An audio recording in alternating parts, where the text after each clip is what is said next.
വിടുതലിൻ്റെ മഹത്വം, the glory of deliverance.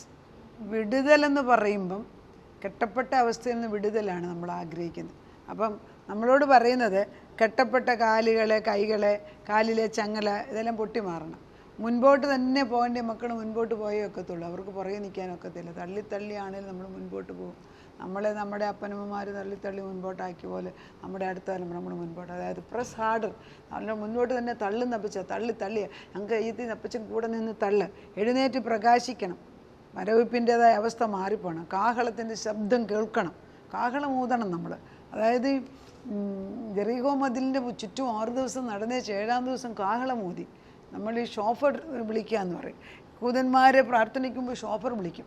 അതൊരു ആടിൻ്റെ കൊമ്പെടുത്തിട്ട് അവർ വിളിക്കുകയാണ്. അത് 3 തരത്തിലുള്ള ശബ്ദം വരും. ഒന്ന്, ആട് നിലവിളിക്കുകയാണ്, അവിടെ നഷ്ടപ്പെട്ടു പോയ ആടിൻ്റെ കരച്ചിലാണ്. രണ്ടാമത്തെ, ആദ്യമേ ആട് ദൈവവുമായിട്ടുള്ളത്, പിന്നെ ആടിനെ നഷ്ടപ്പെട്ടു, പിന്നെ ആടിനെ തിരിച്ചെടുത്ത് കിട്ടിക്കഴിയുമ്പോൾ ആട് ദൈവവുമായിട്ട് വീണ്ടും സന്തോഷം. അപ്പം വീണ്ടെടുപ്പാണ്, ഒരു വിടുതലാണ്. അപ്പം വിടുതലില്ലാതെ നമുക്കൊന്നും ചെയ്യാനൊക്കുന്നില്ല. നമ്മൾ ഈ വർഷം തുടങ്ങുമ്പം തൊട്ട് പുതിയ വർഷത്തിലേക്ക് നമ്മൾ വിശ്വാസത്തോടെ കാലം കൊണ്ട് വെക്കുകയാണ്. കൃപയുടെ അനുഭവത്തിലേക്ക് നമ്മൾ കടന്നു വരികയാണ്. ഭവനങ്ങളെ, മക്കളെ, കൊച്ചുമക്കളെ വേലി കെട്ടി എല്ലാത്തിനും നമ്മൾ പ്രാർത്ഥിക്കുകയാണ്. യോബിൻ്റെ 19-ാം അധ്യായത്തിൻ്റെ 25 പറയുന്നത് ഇങ്ങനെയാണ്: എന്നെ വീണ്ടെടുക്കുന്നവൻ ജീവിച്ചിരിക്കുന്നു. അപ്പോൾ നമ്മളെ ഒരു വീണ്ടെടുപ്പുകാരൻ എനിക്കുണ്ടാകണം. നമ്മൾ ഈ ബോവസിൻ്റെ എസ്തേറിൻ്റെ ബുക്കിനകത്ത് നമ്മൾ നോക്കുമ്പം റൂത്തും നവോമിയും കൂടെ ദേശത്ത് യെരൂശലേമിലേക്ക് തിരിച്ചു വരുമ്പോൾ റൂത്ത് ബോവസിൻ്റെ വയലിലാണ് കടന്നു ചെല്ലുന്നത്. ദൈവനിയോഗം. അങ്ങനെ അവിടെ ചെല്ലുമ്പോൾ ചാർച്ചക്കാരനാണ്. അങ്ങനെ അവിടെ ചെല്ലുമ്പോൾ അമ്മായിമ്മ പറഞ്ഞു കൊടുക്കുന്നുണ്ട്, നീ അവിടെ തന്നെ ചെല്ലണം, രാത്രികാലത്ത് അവിടെ പോയി കിടക്കണം, അവിടെ അദ്ദേഹത്തിൻ്റെ അടുക്കൽ തന്നെ ആയിരിക്കണം എന്നൊക്കെ ഇങ്ങനെ പറഞ്ഞു കൊടുക്കുമ്പോൾ നമുക്ക് വിചാരിക്കും എന്തൊരു ഉപദേശം. പക്ഷേ ആ മരുമകളുടെ ആ വിശ്വാസം കണ്ടില്ലേ, അമ്മായിമ്മയോടുള്ള ചേർച്ച കണ്ട്. അവിടെയാണ് പല കാര്യങ്ങളും വേദപുസ്തകത്തിൽ നോക്കുമ്പോൾ നമ്മൾ വിചാരിക്കും ശരിയായ പോക്കാണോ എന്ന്. നമ്മൾ ഈ താമാറിനെ കുറിച്ച് ചിന്തിച്ചിട്ടുണ്ട്. താമാറിന് ആദ്യത്തെ യഹൂദയുടെ മരുമകളാണ്. യഹൂദയുടെ മരുമകൾക്ക് ആദ്യത്തെ ഭർത്താവ് മരിച്ച് കുഞ്ഞുങ്ങളില്ല. അപ്പം പിന്നെ ആ മൂത്ത ബ്രദർ മരിക്കുകയാണെങ്കിൽ ഇളയ ബ്രദറാണ് ആ ഡ്യൂട്ടി ചെയ്യേണ്ടത്. അപ്പോൾ രണ്ടാമത്തെ ബ്രദറിനെ കൊടുത്തു, അവന് കൂടെ കുഞ്ഞുങ്ങളുണ്ടായില്ല. പിന്നെ യഹൂദയ്ക്ക് പേടിയായി, മൂന്നാമതൊരു മകനുള്ള അവനെ കൊടുത്താൽ അവൻ കൊച്ചുമാ. അപ്പോൾ യഹൂദ പറഞ്ഞു, നീ വീട്ടിൽ പോയി താമസിക്കുക, അവൻ വലുതാകുമ്പോഴത്തേക്ക് തരാം. അവൻ വലുതായിട്ട് ഈ യഹൂദ അനങ്ങുന്നില്ല. പക്ഷെ താമാറിന് നിർബന്ധമുണ്ടായിരുന്നു യഹൂദ കുലത്തിൽ തന്നെ ഒരു ആൺ ശിശു ഉണ്ടാകണമെന്ന്. അവൾ ബന്ധപ്പെട്ട് അവളൊരു വേശ്യയുടെ വസ്ത്രമിട്ട് രോമം കത്രിക്ക് പോകുന്ന വഴിക്ക് ഒളിച്ചിരിക്കുകയാണ്. ആ വഴിയിൽ വെച്ച് യഹൂദയെ കാണുകയും യഹൂദയുമായിട്ട് ബന്ധപ്പെട്ടിട്ട് താമാറിന് മകനുണ്ടെന്ന്. അങ്ങനെയാണ് ക്രിസ്തുവിൻ്റെ വംശാവലിയിൽ താമാറിൻ്റെ പേര് വരുന്നത്. നമുക്ക് നോക്കുമ്പം എന്തൊരു മർമ്മം, വിടുതലാണ് അതൊക്കെ. അതായത് ആ സ്ത്രീക്ക് അറിയാം, ആ സ്ത്രീക്ക് ഒരു ഇൻറ്റ്യൂഷൻ ഉണ്ടായിരുന്നു, യഹൂദയിൽ ഒരു ശിശു ഉണ്ടാകണം. അപ്പം പിശാച് എന്തെല്ലാം തരത്തിൽ ഓരോ തന്ത്രം. അപ്പം നമ്മൾ ഒരു വക്രനോട് വക്രത കാണിക്കുന്ന ദൈവം, ദയാലുവോട് ദയ കാണിക്കുന്ന ദൈവം. അപ്പം നീ വക്രത കാണിച്ചാൽ നിനക്കത് തന്നെ കിട്ടും. എന്താന്നേലും താമാറിനെ നമ്മൾ നോക്കുമ്പം താമാർ ബുദ്ധിപരമായിട്ട് യഹൂദയ്ക്കൊരു വൈദ്യനെ ഉണ്ടാക്കി കൊടുക്കുന്നു. അത് ദൈവത്തിൻ്റെ നിയോഗമാണെന്ന് നമുക്കിപ്പം മനസ്സിലാവുന്നു, അന്നേരം മനസ്സിലാകുന്നില്ല. അതുപോലെ തന്നെ നമ്മൾ വായിക്കുന്നുണ്ട് റാഹാബിൻ്റെ കഥ. അവർക്കൊരു വിടുതൽ ആവശ്യമുണ്ടായിരുന്നു. റാഹാബാണെങ്കിൽ വേശ്യയായ സ്ത്രീയെ എവിടെ ഈ ജെറിക്കോ മതിലിൻ്റെ മേളിൽ വീട് വെച്ചിട്ട് എല്ലാവർക്കും കാണത്തക്ക വിധത്തിൽ ഒരു ചെറിയ കുടിലുണ്ടാക്കി അവിടെ താമസിക്കുകയാണെന്ന് ഓർക്കണം. അവൾക്ക് താഴെ നോക്കുമ്പം ഇസ്രായേൽ സൈന്യം വന്ന് നിൽക്കുന്ന അവൾക്കറിയാം. അവരുടെ ദൈവം എന്താ ചെയ്യുന്നതെന്ന് അവൾ മനസ്സറിയുന്നു. ഇവൾക്ക് കേട്ടുറിയാൻ സാധിക്കുന്നുണ്ട്. അതിനാൽ ഇവൾ ദൈവത്തെ വിശ്വസിച്ചു. അങ്ങനെ 2 സ്പൈസ് അല്ലെങ്കിൽ ചാരന്മാർ കടന്നു വന്നപ്പം അവർക്ക് സ്ഥലം കൊടുത്ത് അവരെ രക്ഷിക്കുന്നു. അതോടുകൂടി റാഹാബ് ഒരു ചോദ്യം ചോദിക്കുകയാണ്, എന്നെ തന്നെയല്ല എൻ്റെ കുടുംബത്തെയും രക്ഷിക്കുമെന്ന് ഒരു വാക്ക് കൊടുക്കുന്നു. അങ്ങനെ ജെറിക്കോ മതിൽ ഇടിഞ്ഞു വീഴുമ്പം റാഹാബിനെയും റാഹാബിൻ്റെ വീട്ടുകാരെയും ഇവർ രക്ഷിക്കുന്നതായിട്ട് അങ്ങനെ റാഹാബും ക്രിസ്തുവിൻ്റെ വംശാവലിയിൽ കടന്നു വരുന്നു. അപ്പോൾ ആരെയാണ് ദൈവം തിരഞ്ഞെടുക്കുന്നത്? ആർക്കാണ് വിടുതൽ കൊടുക്കുന്നത്? ആർക്കാണ് വിടുതൽ ഏറ്റവും കൂടുതൽ ആവശ്യമുള്ളത്? അവർ കടന്നു വരിക. അപ്പോൾ സങ്കീർത്തനം 144 ചില വാക്യങ്ങൾ നമ്മളോട് ദൈവം സംസാരിക്കുകയാണ്. ഞങ്ങളുടെ പുത്രന്മാർ ബാല്യത്തിൽ തഴച്ചു വളരുന്ന തൈകൾ പോലെയും ഞങ്ങളുടെ പുത്രിമാർ അരമനയുടെ 144 സങ്കീർത്തനം 12 തൊട്ട് ഞങ്ങളുടെ പുത്രിമാർ അരമനയുടെ മാതിരിയായി കൊത്തിയ മൂലത്തൂണുകൾ പോലെ ഇരിക്കട്ടെ. ഞങ്ങളുടെ കളപ്പുരകൾ വിവിധ ധാന്യം നൽകുവാൻ തക്കവണ്ണം നിറഞ്ഞിരിക്കട്ടെ. ഞങ്ങളുടെ ആടുകൾ ഞങ്ങളുടെ പുൽപ്പുറങ്ങളിൽ 1000 10,000 പെറ്റുപെരുകട്ടെ. അനുഗ്രഹങ്ങളാണ്. ഞങ്ങളുടെ കാളകൾ ചുമട് ചുമക്കട്ടെ. മതിൽ തകർക്കുന്നതും പടയ്ക്ക് പുറപ്പെടുന്നതും ഞങ്ങളുടെ വീഥികളിൽ നിലവിളിയും ഇല്ലാതിരിക്കട്ടെ. നമ്മുടെ വീഥികളിൽ നിലവിളി ഒക്കത്തില്ല കർത്താവേ. പെട്ടെന്നുള്ള മരണത്തിൽ നിന്നും പിന്നെ മിന്നലിൽ നിന്നും ഇടിമിന്നിൽ നിന്നും ദുഷ്ടൻ്റെ കൊലപാതകത്തിൽ നിന്നും ശത്രുവിൻ്റെ ആരവത്തിൽ നിന്നും അപവാദമൊക്കെ രക്ഷിച്ചു വെക്കത്തുള്ളൂ. നീ പ്രാർത്ഥിക്കുകയാണ്, കൊടുക്കുകയാണ് നമ്മൾ ദൈവത്തിന്. ഞങ്ങളുടെ വീഥികളിൽ നിലവിളിയില്ല. ഈ സ്ഥിതിയിലിരിക്കുന്ന ജനം ഭാഗ്യമുള്ളത്. യഹോവ ദൈവമായിരിക്കുന്ന ജനം ഭാഗ്യമുള്ള.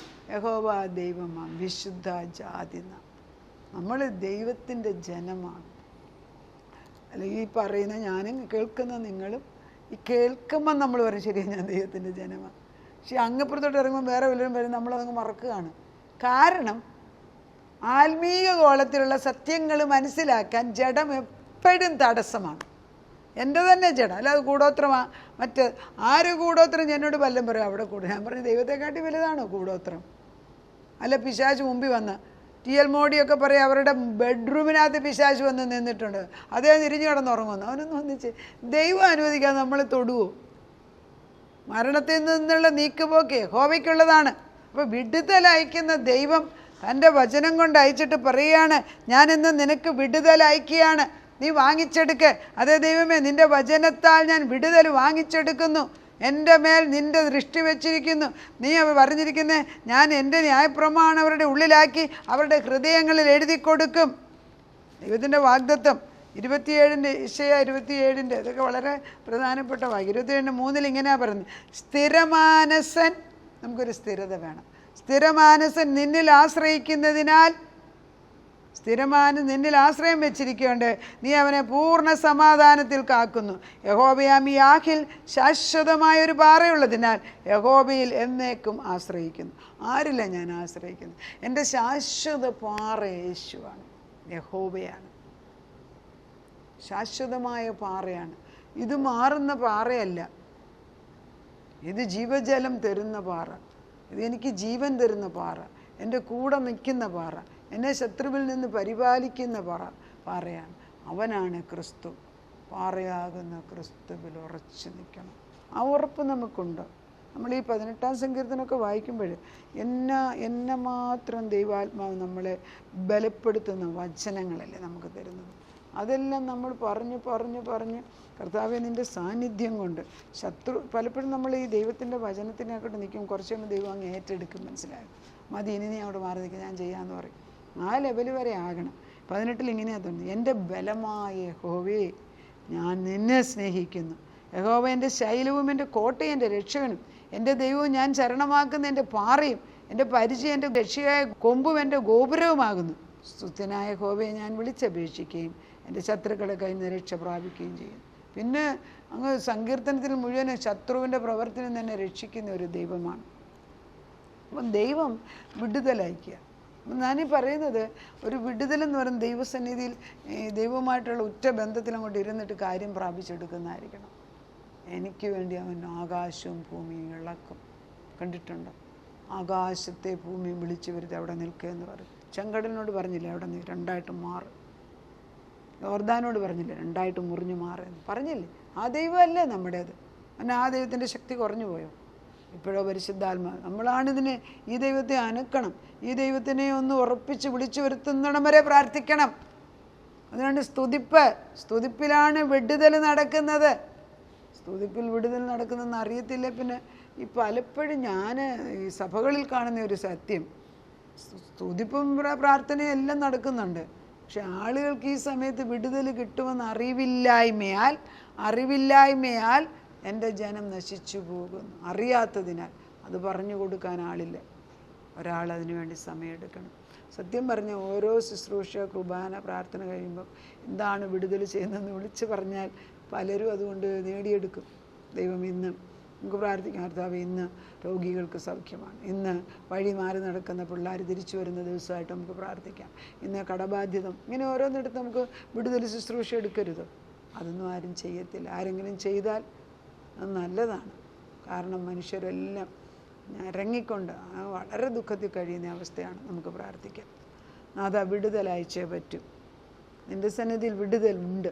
പക്ഷെ തൻ്റെ ജനത അറിവില്ലായ്മയാൽ നശിച്ചു. My people perish for lack of knowledge. അറിവില്ലായ്മ. അറിവുള്ളവർ പറഞ്ഞാൽ ഉൾക്കൊള്ളാനുള്ള മനസ്സും ഉണ്ടാകണം. എൻ്റെ സാഹചര്യം വായുമണ്ഡലം ശുദ്ധമാക്കിയൊക്കത്തുള്ളൂ. ടെറിറ്റോറിയൽ ജൂറിസ്ഡിക്ഷൻ ഏറ്റെടുത്തേ പറ്റും. ഞങ്ങളും ഞങ്ങളുടെ തലമുറകളും വസിക്കുന്നിടത്ത് പ്രത്യേകമായ നിന്റെ ആനുകൂല്യം, നിൻ്റെ പ്രൊട്ടക്ഷൻ. നിനക്ക് ഹിതമില്ലാത്ത ഒരു വ്യക്തിയുമായിട്ട് ഇടപെടാനിടയാക്കല്ലേ. ദൈവത്തിന് ഹിതമുള്ളവർ മാത്രം. നീ പറഞ്ഞിട്ടുണ്ടല്ലോ ഞങ്ങളോട്, ദൈവത്തിൻ്റെ ആത്മാവുള്ള കൂട്ടുകാരെ കുഞ്ഞുങ്ങൾക്ക് കൂട്ടുക്കാമെന്ന്. മറ്റുള്ളവരെല്ലാം മാറട്ടെ. എലിമിനേറ്റ്. വേണ്ടാത്തത് മാറിപ്പോട്ടെ. ലോക ഇമ്പങ്ങളുടെ പുറകെ നടക്കുന്ന എല്ലാം മാറട്ടെ. നിലനിൽക്കാത്ത എല്ലാം മാറിപ്പോട്ടെ. നിലനിൽക്കുന്നതായും ദൈവത്തെ ആശ്രയിക്കുന്നതും കർത്താവിൻ്റെ പരിശുദ്ധാത്മാ സന്തോഷിക്കുന്നതുമായ കൂട്ടുകാർ, വിശുദ്ധിയുള്ളവർ, വിശ്വസ്തതയുള്ളവർ, കൂടെ നിൽക്കാൻ പറ്റിയവർ കടന്നുവാ. കുടുംബങ്ങൾ ഒന്നിച്ചാകട്ടെ. ഭാര്യ ഭർത്താക്കന്മാർ, മക്കള്, കൊച്ചുമക്കൾ, പിതാവും പുത്രനും ഒന്നിച്ചായതുപോലെ, പിതാപുത്ര പരിശുദ്ധാത്മ ഒന്നിച്ചു നിന്നതുപോലെ പിതാവിൻ്റെ ആഗ്രഹം എല്ലാവരും ഒന്നിച്ച് സന്തോഷിക്കണം. വേർതിരിവില്ലാതെ ഒറ്റ കുടുംബമായിട്ട് നിന്ന് ഞങ്ങളുടെ പ്രാർത്ഥനാ കൂട്ടങ്ങൾ, ഞങ്ങളുടെ പ്രയർ ഗ്രൂപ്പിലെ അംഗങ്ങളുടെ ഫാമിലികളിൽ, ഞങ്ങളുടെ ഫാമിലി കുടുംബങ്ങളിൽ, ഞങ്ങൾ പ്രാർത്ഥിക്കാൻ ഞങ്ങളെ ഏൽപ്പിച്ചവരുടെ ഫാമിലികളിൽ ഒക്കെ വിടുതൽ കൊടുക്കണം. ഒരു വിടുതലിൻ്റെ ശുശ്രൂഷ ഇപ്പോൾ നടക്കട്ടെ. ഇരുമ്പോടാമ്പളെ കണ്ണിച്ചു മാറ്റി, താമ്രവല ഉടച്ചു മാറ്റി, വഴി തുറന്നു കൊടുക്കപ്പിച്ച് ചെങ്കടൽ രണ്ടായിട്ട് മുറിയട്ടെ. ദൈവത്തിൻ്റെ മക്കൾ കനാൻ ദേശത്ത് കയറട്ടെ. കർത്താവെ, അവിടെ കള്ളവും കവർച്ചയും ദുഷ്ടനുമില്ലാത്ത ഒരു സ്ഥലമാക്കി നീ മാറ്റണം. കുഞ്ഞുങ്ങളോട് ശ്രദ്ധിച്ച് എൻ്റെ വചനത്തിൻ്റെ ആഴത്തിലേക്ക്, സ്നേഹത്തിലേക്ക് നീ അവരെ കൊണ്ടുവരണം. നീയുമായിട്ടുള്ള ബന്ധം ഉറപ്പിച്ചു കൊടുക്കുന്നു. പ്രാർത്ഥന കൊണ്ട് ബലപ്പെടുത്തിയതിന് നന്ദി. യേശുക്രിസ്തുവിൻ്റെ പൊന്നുനാമത്തിൽ തന്നെ ആമേൻ.